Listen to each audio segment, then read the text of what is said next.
August 1956, Memphis. Elvis Presley stood center stage, 3,000 people watching, hand frozen on the microphone. The band had stopped cold. In the third row, a white man was standing, screaming a racial slur at the black gospel singers behind Elvis. 7 seconds of silence. Witnesses would time it later, while Elvis stared at the heckler. Security moved forward. Elvis waved them off.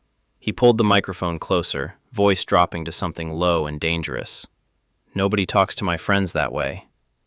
The auditorium felt like it was holding its breath. What he did next would split his career in half, cost him $250,000 in Southern bookings, and change how integration looked in American music. The microphone captured every word.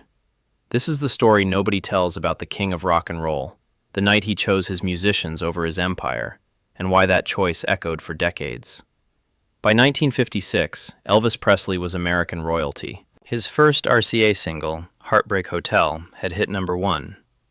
Ed Sullivan had paid him $50,000 for 3 appearances, unprecedented money for a 21-year-old kid from Tupelo. Teenage girls screamed his name. Mothers worried about his hips. Ministers called him obscene. But here's what the headlines missed. Elvis's sound, the thing that made him Elvis, came from black gospel, blues, and rhythm. He'd grown up in Memphis's black neighborhoods, absorbed everything from Beale Street, learned his moves from black performers nobody was putting on television. His backing singers, the guys who gave his records that church sound depth, were black musicians he'd insisted on hiring. In studio sessions, Elvis recorded with integrated bands. No separate entrances, no segregated meal breaks. His manager, Colonel Tom Parker, warned him constantly, "Don't make this political." Elvis kept his mouth shut and did it anyway. The tension was building. Something had to break. August 1956. Elvis was touring through the Deep South. Every venue was segregated, by law, by custom, by violence if you tried otherwise. Black musicians used back entrances. They ate in separate rooms. Hotels refused them entirely, so Elvis's crew had to find black boarding houses in every city. At the Ryman Auditorium in Nashville, venue management tried to position his black backing singers behind a curtain, literally out of sight. Elvis threatened to walk. They compromised. Shadows stage left, barely visible. In Birmingham, a promoter suggested Elvis hire more appropriate musicians for Southern audiences. Elvis stared at him. "These are my musicians. You got a problem with that?"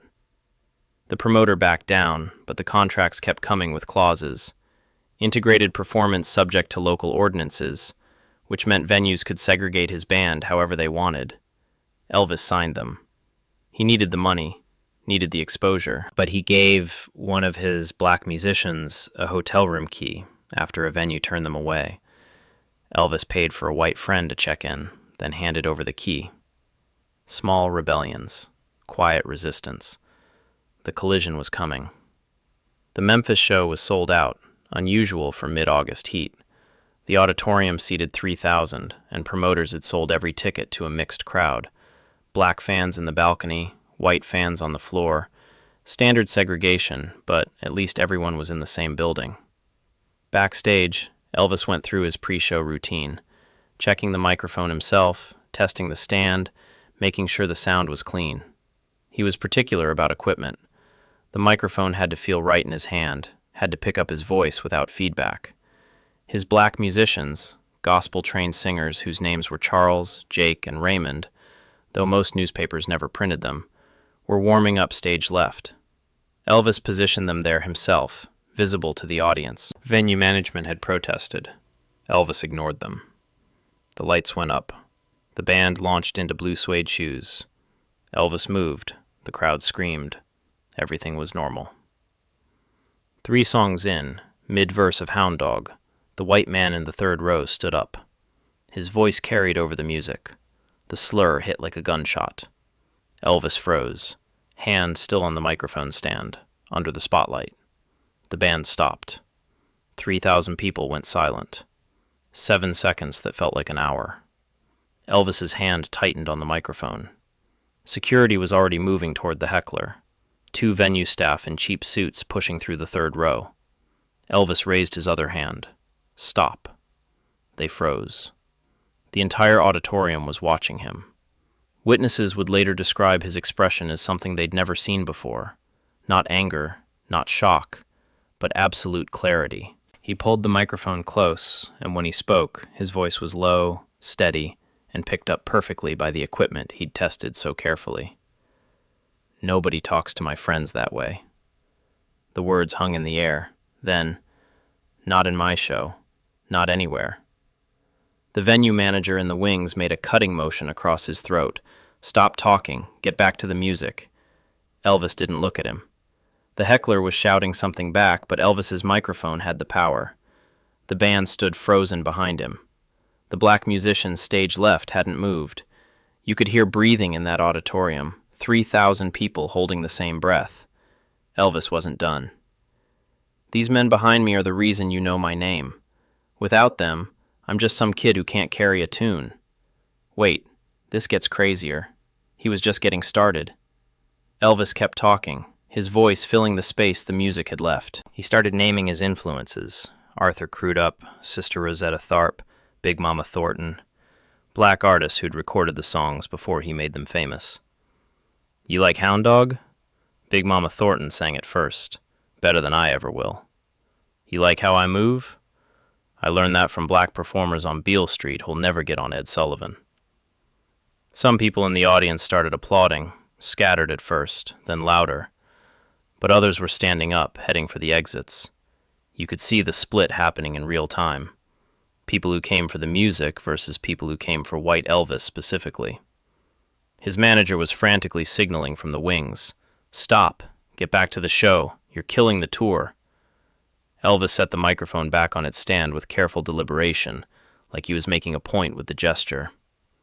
The heckler was being escorted out now by security, shouting threats that got lost in the noise. Elvis watched him go, then turned back to the audience. You know what?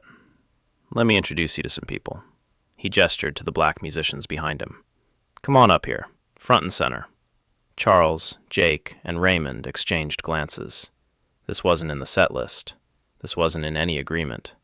Elvis beckoned again, and they walked forward from the shadows into the main spotlight. The auditorium's reaction was immediate. More people walking out, maybe 40% of the white audience streaming toward the exits. But the black fans in the balcony were on their feet, applauding. Elvis introduced each musician by name, by hometown, by talent. This is Charles, best gospel voice you'll ever hear. Jake can play piano like you wouldn't believe. Raymond's got more soul in his pinky than I've got in my whole body. The musicians stood there, visible, named, acknowledged. These aren't backup singers, Elvis said. They're the reason you know my name. The heckler's voice was still echoing from the lobby, threats about what he'd do, where he'd go with this. Elvis nodded toward security.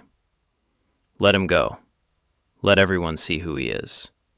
Let everyone see what he believes. Then the twist. In the back of the auditorium, a cameraman from a national news outlet was filming everything. Television cameras, newspaper photographers. They'd come for a concert, gotten something else entirely. The photograph that would run on front pages across the country was being captured right then.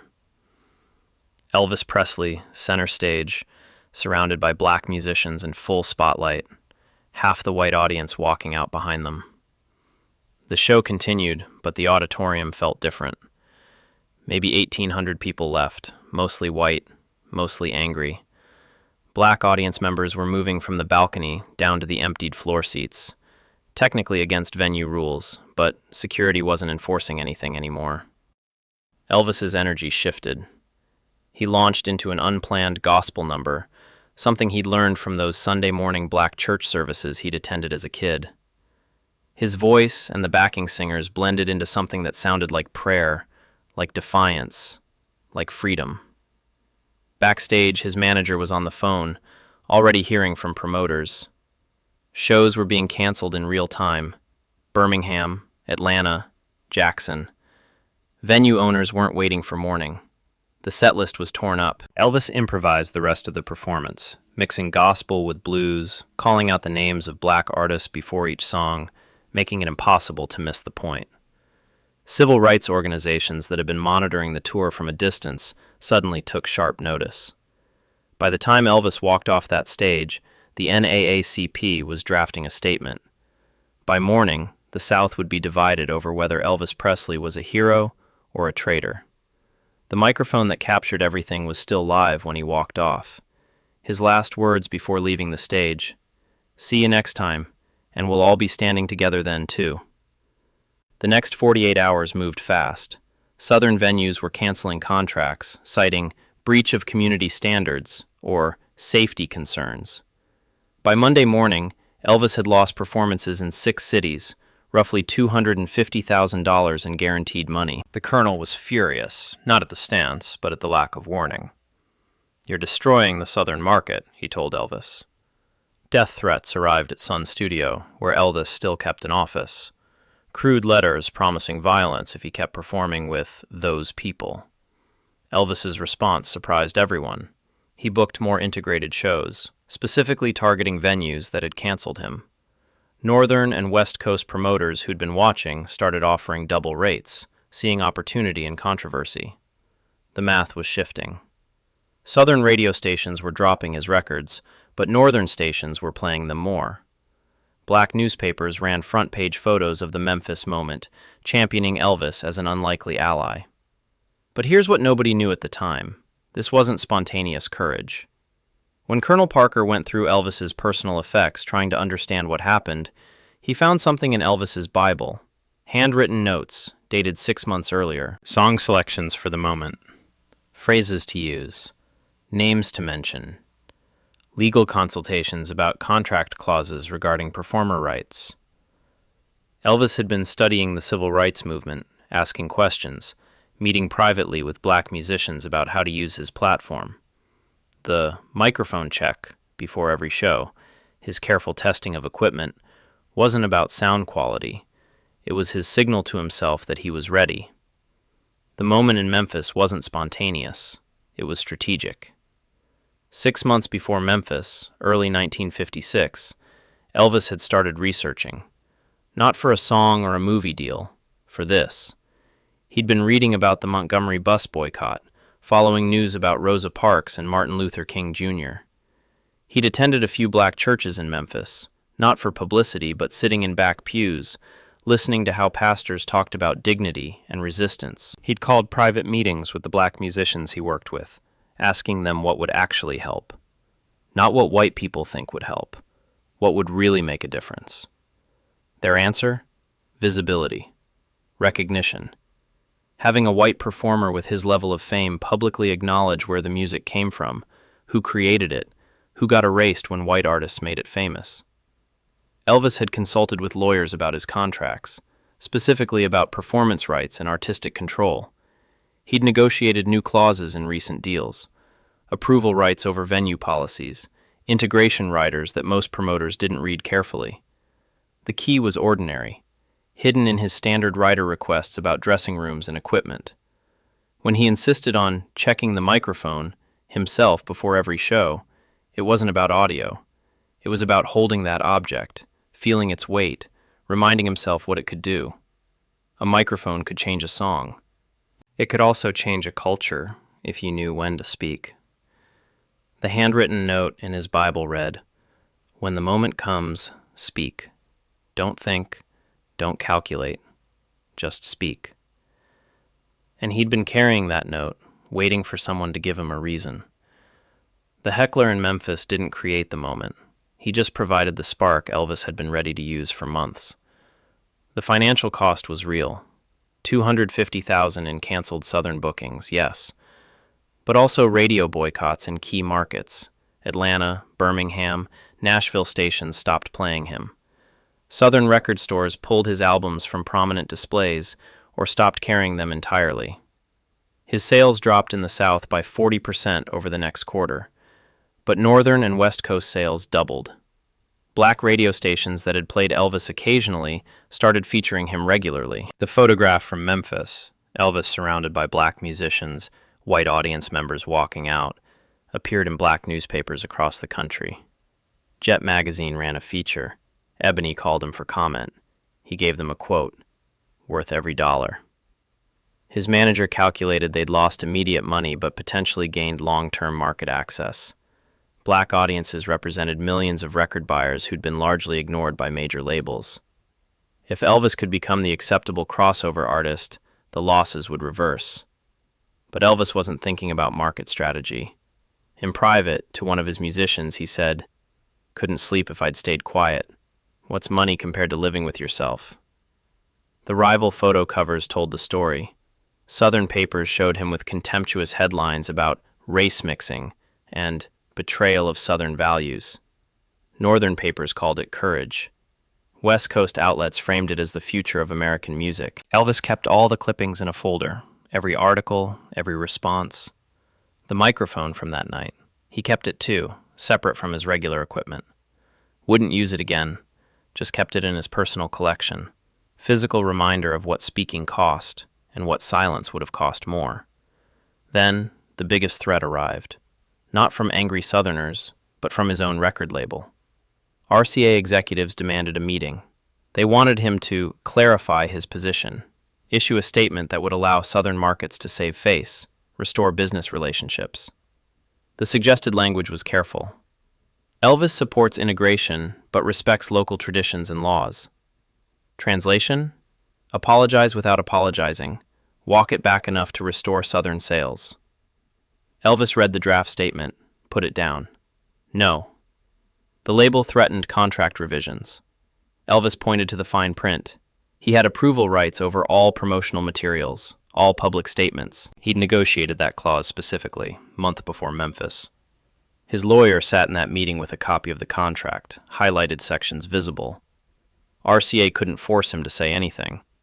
The standoff lasted 3 hours. Then something unexpected emerged.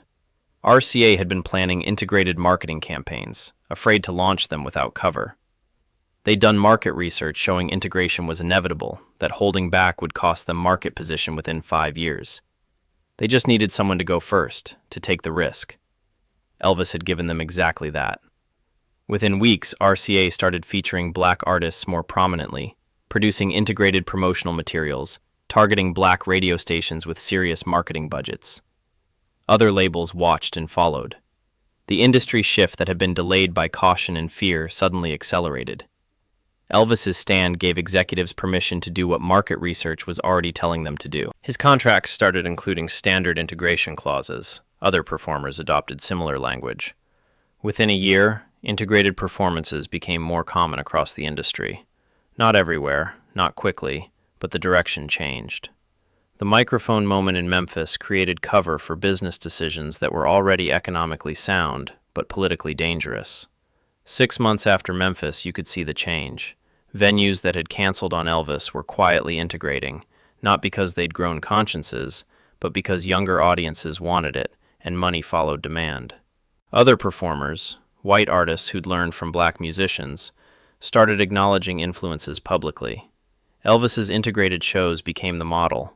Full visibility, equal billing, shared spotlights. Black musicians who'd been anonymous backing singers started getting named, credited, interviewed. But the personal cost was real. Elvis's family split over it. Cousins in Mississippi stopped speaking to him. Old friends from Tupelo called him a traitor. He got disinvited from Southern society events, excluded from contexts where he'd previously been welcomed as local boy made good. Some venues in the Deep South banned him outright, wouldn't book him at any price. His mother worried constantly about violence. His father warned him he was throwing away generational wealth over politics. Elvis kept performing, kept hiring integrated bands, kept refusing to apologize. The photograph from Memphis, the one that showed him surrounded by black musicians, white audience walking out, that image defined him in ways that complicated his carefully managed rock and roll rebel persona. He wasn't just sexually dangerous anymore, he was politically dangerous.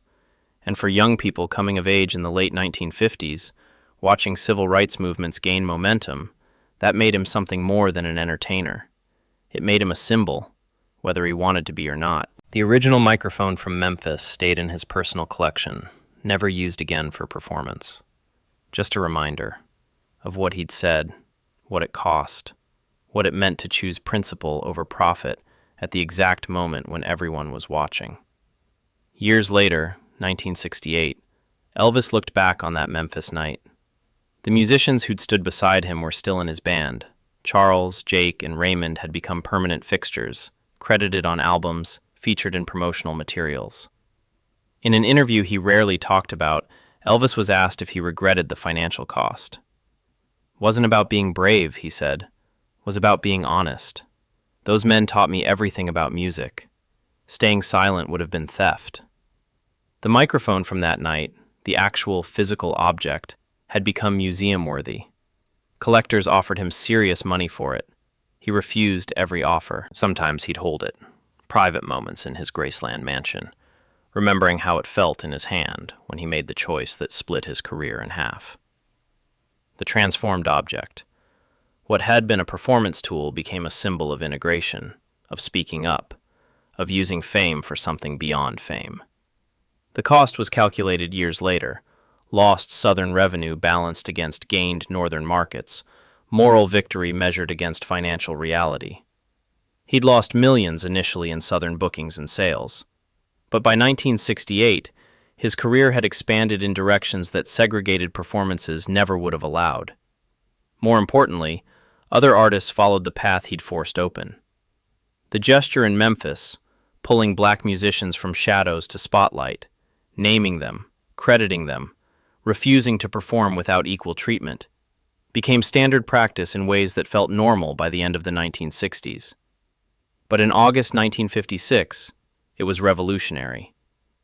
Real courage isn't doing what's safe, it's risking everything for people who can't defend themselves.